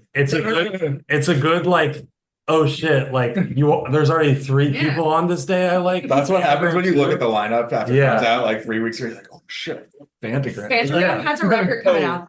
They're on tour right now with Kings of Leon. So they're on cycle. Yeah, they're definitely going to be on cycle in the summer. So speaking of Fantagram, they have long been promising that Big Grams is going to come back at some point. That would From be your lips to God's ears, babe. I would love nothing more. I saw the first ever Big Gram show at Irving Plaza in New York right after they released that record. And then that Bonnaroo set, that was one of those that I was like, all right, you guys, you could just come with me. Just trust me. You're going to love this. It's going to be great. Another like lower than you'd think they'd be billed artists is Toro y Moi. Toro y Moi sub for Yves Tumor, who I know was one of the worst acts of Bonnaroo this year. I've also seen Yves Tumor be good, so I'm sorry. You loved him at Shaky Knees, right? He probably tied for my favorite artist at Shaky Knees, probably tied for my least favorite artist at Bonnaroo. Interesting. I think the ups and downs of a performance cycle. Yeah, very interesting. So sorry if I was the person who recommended that and it got picked up by someone. Something I think I've seen you post about before that I think would be a lot of fucking fun is Kishibashi. Kishibashi? Okay.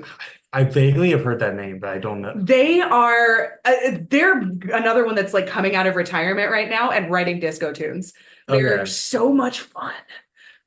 But I totally just lost 2 hours. So Andrew, I wanted to jump in here for a minute. There's something Tori Ma, that's what I was going to talk about. Tori Ma sub for Yves Tumor Boston Psych Fest, and Yves Tumor was on the next to last line on Sunday at Bonnaroo.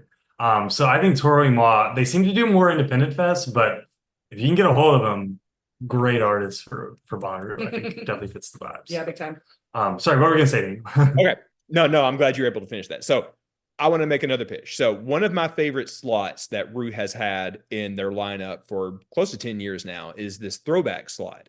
So think things like Cake or Third Eye Blind or 10 Volts 5, yes. Yeah, exactly. Or even the whole emo super jam last year.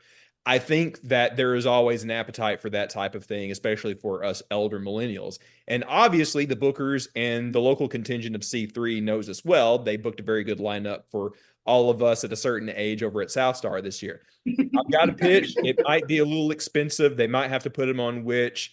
They have been tearing it up this summer. You know it would make for a crowd with all of the memes and everything. Baby, it is time for us to take it higher with Creed. We need yeah. Look, I'm just saying. I was so nervous about what you were going to say, and it was absolutely warranted. But listen, that show has been selling well. They're on tour right now. I think they have a relationship with Live Nation. I think you get a lot of people of our age there who remember the summer of '99 who would love to rock out to that one album. They're back. They're healthy. They're playing well. They would be perfect for that throwback slot. Scott Stapp is playing Frank Sinatra in a movie about Ronald Reagan. which I is don't just know how I great. feel about that collection of words. Apparently, it comes out in 2 weeks. It does. We're gonna see it. We'll let you know what it's about. Okay. It's about Ronald Reagan. One other thing that I thought of in this vein, I don't know if it's exactly qualifies as a throwback act, but again, as we were just driving around this morning with the radio on, James Taylor came on. And I'm not sure if he played before my time ever at Rue, but I think he would be I think like early 2000s he fantastic played. booking. And can we just invent a Sunday morning headliner slot and throw him in there? Just put him after the sunrise set, 'cause- like an hour later. Yeah. I would be there and I would cry the whole And time. then just, you know how you used to be able to hear the soundtracks in the morning?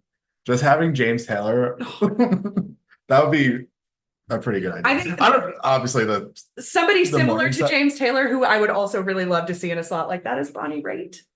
Ooh, yeah, that'd be good. I love Bonnie Raitt. She has such a long career. She's such an icon. I mean, obviously more women on the lineup at all So times. speaking of but- women pop headliners, Robin. Yes. Oh my God. A little She bit of was a throwback. 11, but Yep, she would yep, be so good. Kylie Minogue. Also, Incredible. Robin also has a collaboration with Charlie XCX if That's you true. manage to get And with Jamie XX. and with Shady XX. So I also don't think she'd take up a top 3. I think she'd be kind of in that Kesha area.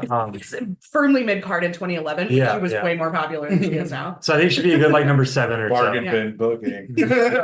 That's the way my brain works. So yeah. I deserve retribution. I missed Robin in 2011, and that's my biggest regret. Regrets. I like that. I haven't heard that before, so no. Any pop or alternative acts? I know you probably have a long list, I'm Skyler. so glad you asked. Raw Riot, I think, would be a lot of fun. They are on tour with Vampire Weekend right now. Also, Vampire Weekend would be a lot of Yes, fun. please.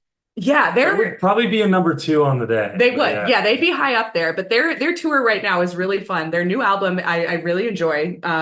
And they're doing something fun with their encores. They're asking for audience requests and just playing whatever. So like you never quite know what you're gonna get with an encore. It's a lot of random nonsense, but they seem like they're having a lot of fun, and their touring band is great. They kind of took a while, I think, to find their footing after Rostam left post Modern Vampires of the City, because like Father of the Bride was long and a bit meandering, but they've found Ezra's found a vibe. He's found a lane, and he's really fucking nailing it. I would love to see Vampire Weekend again. Can we please have Jampire Weekend? I'm dying to see Oh my God. a bit more of a jam band. Jampire Weekend, featuring 1 or 2 of the guys from Goose, maybe. Yeah. Now we're talking. Nika Costa is a name that likely nobody has heard since 2009. Welcome to hang out with Skyler. It's true. I have a really I might have to specific get you time off period. some point, She's but- amazing. Block Party. Huge in the UK, attracts gigantic crowds at Glastonbury. They just released a new single called Flirting Again that is like the encompassing experience of an elder millennial, and it's fantastic. But they are always good. We just missed them last Rue. They were on a tour. They didn't play festivals in the US. I would be remiss if I did not mention the Strokes. Okay. Because you never quite know. Like they tour off cycle, and they play shows that make no sense. And like Julian Casablancas, I think, is really just, doing what he draws names out of a bag and does whatever he wants. But the Strokes, the Voids would be incredible. They've also got a new record coming out. They're Julian's more kind of mathy psychedelic project that's really fantastic. So what do you think about like a Guitar Hero Super Jam? Yes, absolutely. Where Let's anyone do who's it. ever been on as a Guitar Hero Absolutely, let's go. is contractually obligated. If you've ever played a guitar solo, you have to get on stage. Yeah. St. Vincent, speaking of guitar solos. She does long tour cycles, so I imagine she'll still be doing stuff next season. And then wait, I'm gonna pick one more to talk about, and that is gonna be Illuminati Hotties. You have heard so much of her music. She is a producer, she's a studio tech, she's a mixer. She does a lot of things she's I hate to say this because it's a bad analogy, but she's kind of the lady version of Jack Antonoff. Like she works with a lot of the pop artists that you've heard, and she has a very particular sound. I just happen to like it more.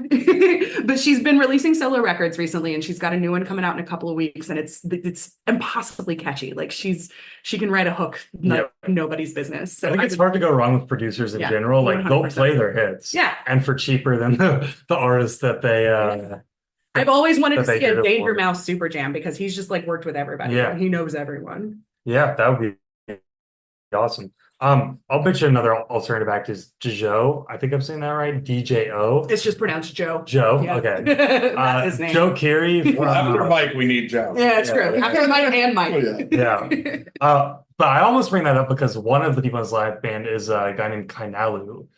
And that's like an even more psychedelic version of the show. That could be like the first artist that plays on like a Thursday is Kainalu. And you can get him booked for a reasonable price, I think, for both. So did you watch that Channel Trace set from Outside Lands? I have not, but that sounds good. Excellent. Channel Trace and K Tronada, I think, are the two of the other ones that I would really, really like to see. K Tronada just released a record recently, like in the last several months, and then Channel Trace, we had him on 20 or 21, I want to say, but he puts on a really catchy show. I don't want to underrepresent any genres here. I know none of us are probably like big country or even folk to some degree. I also don't want to go on for too long, but do y'all have anything in that vein in terms of Punch Brothers are owed a return to Bonnaroo. They have not played since 2012, and they have a new member. Brittany Haas is now playing fiddle for them, and she's incredible. She's the newest Punch Brother. I love Sarah Jarosz. She just released a record recently that is less Americana bluegrassy than she usually does, but fantastic. And then let's see, Sierra Farrell would be incredible. Sierra Farrell is the bluegrass version of Chapel Roan. Like, she's a full drag queen. Her music is phenomenal. She's got this crazy, gorgeous, twangy voice. Like, she would be so much fun. That's my folk that's my folk choices. It's not really folk as much as just country, but Orville Peck would be awesome. Gets kind of that gay crowd going as well. And then Daniel, I think Old Crow Medicine Show, I heard you bring him up one time. Yeah. I mean, they've got a long history at Rue. In fact, I think they were at the first Rue ever. They've been around for so long. They've kind of become the flaming lips of, country folk. But yeah, I think the last time Flaming lips with the mandolin. Yeah, exactly. I mean, I think it was 2017. They played the Witch Stage, and they had like probably the best slot that they've had in a long time. They're due back. They've kind of hit a fourth win, not a second wind or a third wind. They've been around for so long. Sharla and Ashley and I saw them about 2 or 3 months ago over here at a local venue, and man, they have just been continually good. Old Crow is kind of like the minor leagues for Nashville folk musicians because so many people start with them and then they have bigger careers after they leave. Like Jerry Pentecost is one recent example. We're just due to have him back. Catching the Boys just always throw a good yeehaw party, and it would be nice to have that again. Yeah. Do we want to do like a kind of like last thoughts in terms of artists that you might not have mentioned so far? Ooh. For me, those would probably be George Clanton. He's definitely an undercard act. Shouldn't be too expensive. He's like halfway between vaporwave and like indie rock. Who else is on here? I mentioned Kainalu. Black Mouth Super Rainbow is starting to release singles again. Maybe a little. It's like we had them on our mock last year, didn't we? Yeah. Like definitely one of the more interesting. Like if you listen, you just have to listen to Black Mouth Super Rainbow. Doom Flamingo was mentioned in the car the other day. More of a jam band. I think but Festival mentioned that they are kind of like dialing back jam. I do think if you're going to keep jam, those undercard slots like Doom Flamingo, like Consider the Source, who is affiliated with Mountain Means One, who played the Wednesday party. I think both of those are really good as well. Winona Fighter played Who State. Yeah. It's been 2 years now. You could probably bring her back. Gum I mentioned. Kind of I mentioned. I think I hit most of my main ones. If not, I'll put one more in before y'all give your last thoughts. But I got you one. I don't know what unspeakable thing I've got to do for them to finally book Wanda on the Who Stage. Big time. At least get it on Who, To not even be on Who yet is kind of crazy in my opinion. Yeah, come on. Headset immediately. Let's go. Yeah. Skyler, you got one? Probably, yes. I mean, I think I go to some local festivals in North Carolina, and I think there's some really great local bands that deserve some more kind of clout. There's a band out of Raleigh, Chapel Hill called Julia that is absolutely phenomenal. Like, Julia. There's You don't even know that reference because you haven't listened to I don't know. I have visibly not listened to Charlie XCX yet. But Julia's fantastic. They're like a kind of funk hip hop inspired band. They have several folks they've traded out members in the last few years, but they've stayed consistently really fun. There's another band out of the Raleigh Chapel Hill area called Duck that I really enjoy. And I think they fit in with a lot of the kind of visual themes that we have between the Rubus Camp and Squeak Squad. And then there is a band, a guy I went to high school with that is based out of Brooklyn, that they're gearing up. They just wrote a new record. I'm pretty excited to hear it. They're called Night Spins. Really grungy, like New York City garage rock. A lot of fun. The front man is fantastically energetic. He gives me like Matt Schultz vibes from Cage the Elephant. So yeah, I would love to see, some more downcard local acts from the Southeast, like Wanda. The Do a little Marias bit more. are another one I want to interject. Oh yeah, the Marias are great. Yeah. Automatic 2 is on Tame Impala Stable. Okay, now I'll just say things that you've probably heard me all say before. I think Goose is probably good to come back again as they're on the rise. I wouldn't surprise me if they could throw him in a Thursday headliner slot. 100% good Thursday headline. Now that Yeah. I've been ruminating on that. Got up my boys in Moon Taxi. They're Yep. local band. They're Rubians. They're there every year. And then my Jack White, James Taylor, and ultimate wish list is Mayor solo set. But I just have to say that as for who I am. You're as a person. contracted. Yeah. Yeah. Somebody I forgot to mention that's not a local band, but I think would be really incredible and needs to come back is Anderson .Paak. Would be further up. Local band, well, not kind of local. They went to my high school. Stoplight Observations. I think they might have played. Evan saw them. I Just saw Evan bringing them up, or bring someone else up similar. Maybe think of them. I won't go through my whole mock that I made. Wait, but, Daniel, who are your last thoughts here? Yeah. Oh boy. I think I've mentioned just about everybody I want to. I really want to see more local bands, and I'm going to expand on that because you guys talked about that already. But I have been a big proponent in the last year of getting more people more opportunities. I think it would be cool if somehow Bonnaroo could find a way to showcase like Middle Tennessee and North Alabama more. When people come from out of state, like, yeah, of course, we're all coming for the headliners and the big font names and everything like that. We're kind of doing this with the Who stage, but it's still kind of like sampled from all over the place. I would love it if somehow maybe we could get like local acts from, like I said, not necessarily around the Nashville area, but like in more rural areas who don't get the same opportunities to come to Rude, play something in the campground. So like I'm thinking a lot of different acts like Wanda. There's a lot of them here in Huntsville. There's a lot in Coffee County. It would be nice to see them give back to the community. And there's no one particular band I'm talking about. I just want to see more representation from the local community. I mean, full stop. That's it. Thank you for coming to my TED Talk. Yeah, that's probably a good way to end it. Yeah. Although I'm going to reiterate Tim, but they know that, so that's like Drink. Take a drink. I mean, let's be honest. That 10-year anniversary set is what we really want. I think they know we want it. It's just a matter of making it happen, and I don't think we're going to know for quite a while yet. Right. I think that's going to be one that if it leaks, won't leak until a couple of weeks before the lineup. But I will say, if Kevin's not ready to do this next album's tour yet, Currence's anniversary is going to be the probably best way to try to convince him to. Yeah. I mean, Andrew, I don't know about for you, but for me, it's go big or go home. Like that for me personally. I'm going to be there, obviously. I'm always there for the party.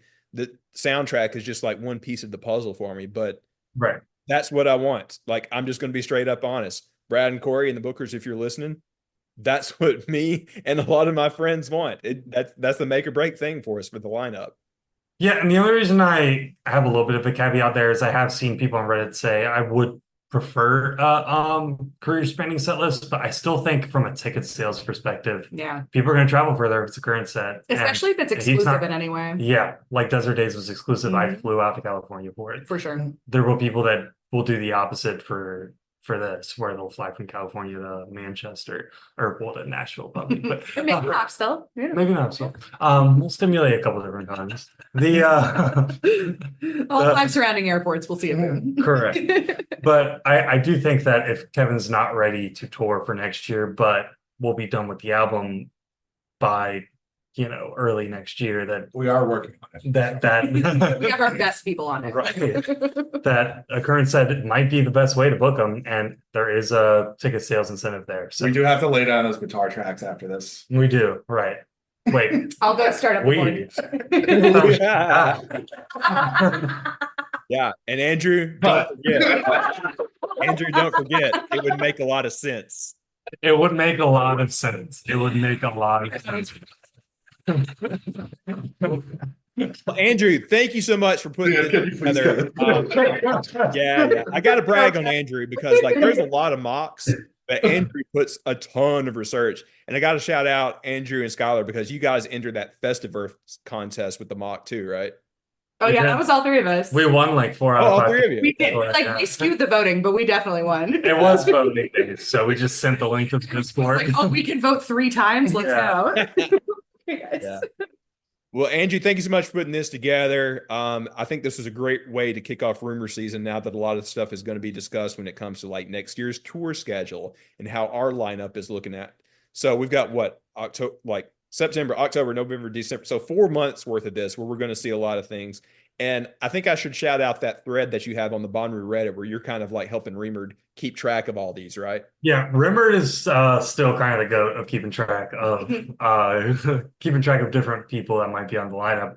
I got bored one day and decided to make my version. But I am also kind of keeping track. I also have Google Alerts, but keep the comments sorted to new on that because Remerd might be a couple hours ahead of me there. So I try to only update it when I'm on a laptop unless someone like Gambino pops up like this past couple of days where I updated it because he's probably a headliner. But yeah, he knows what he's doing. So credit to Reamer as well. So.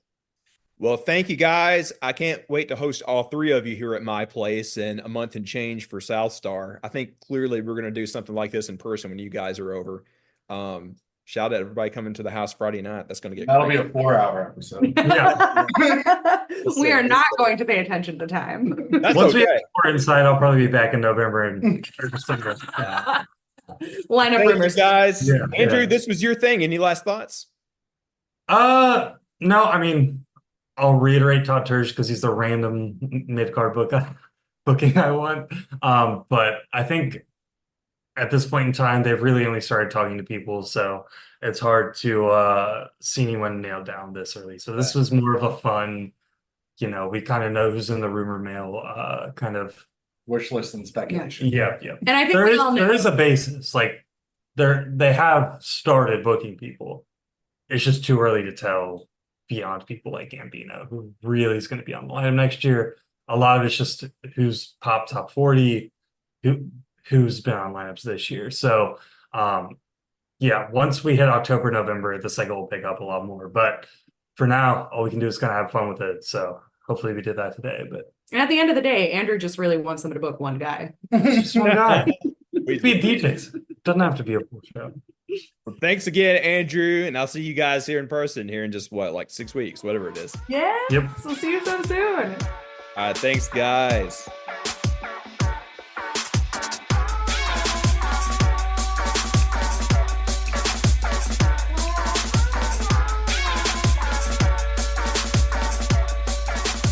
Thank you so much, Skyler, Evan, and Andrew. That was amazing. That honestly went a little longer than we expected it to, but we had so much gossip to talk about. I think Right. it was okay.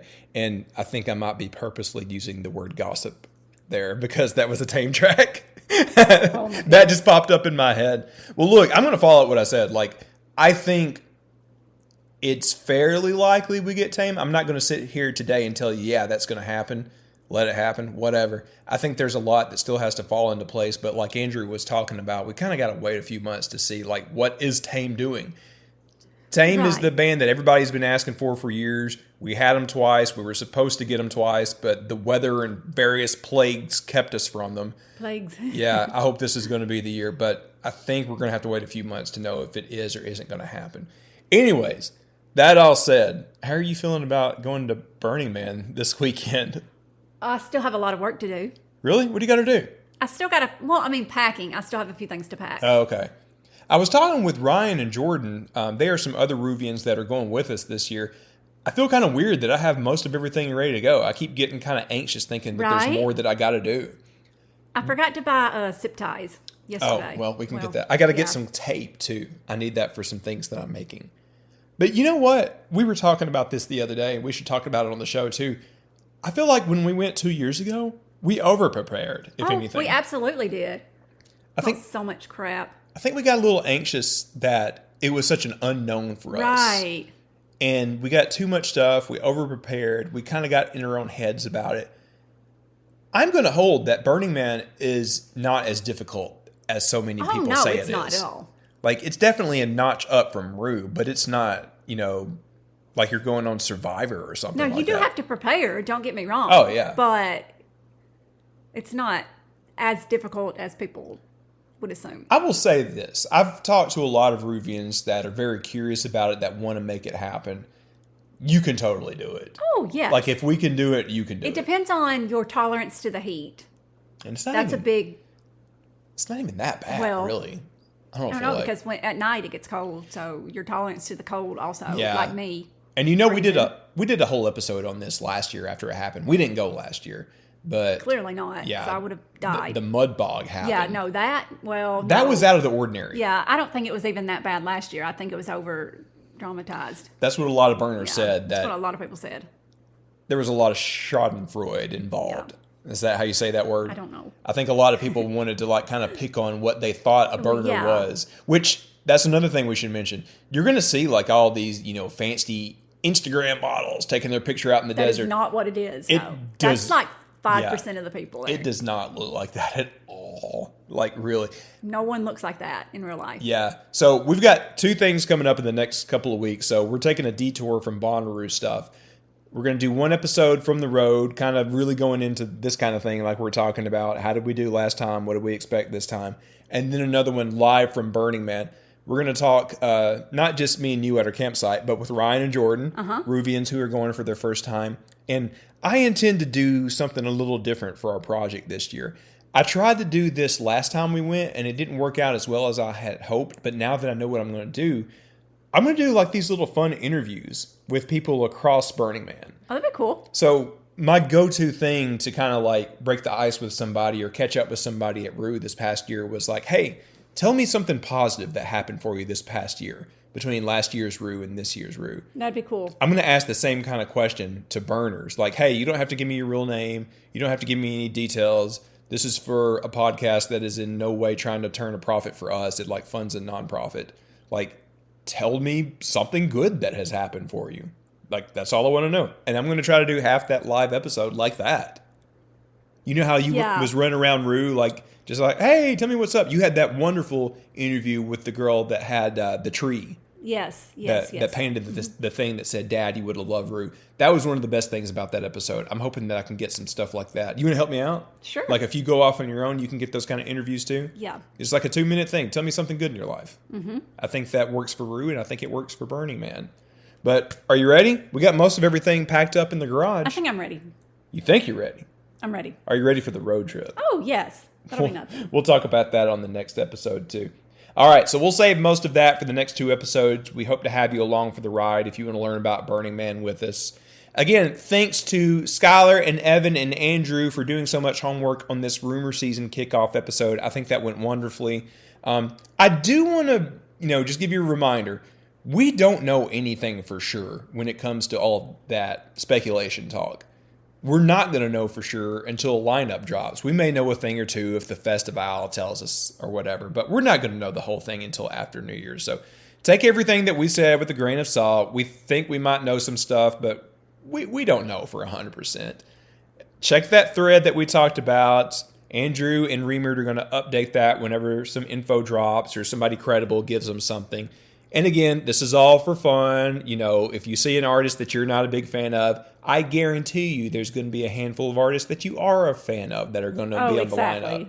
So just keep those things in mind as we enter rumor season. But thanks again to them for hanging out with us and doing all that work to let us know what we can reasonably expect. How your robot said. Yeah, I've been hearing that for years, whatever. All right, guys, we will see you next along the ride with us to Burning Man next week. So Between now and then, get out there and radiate positivity. We'll see you soon. Bye.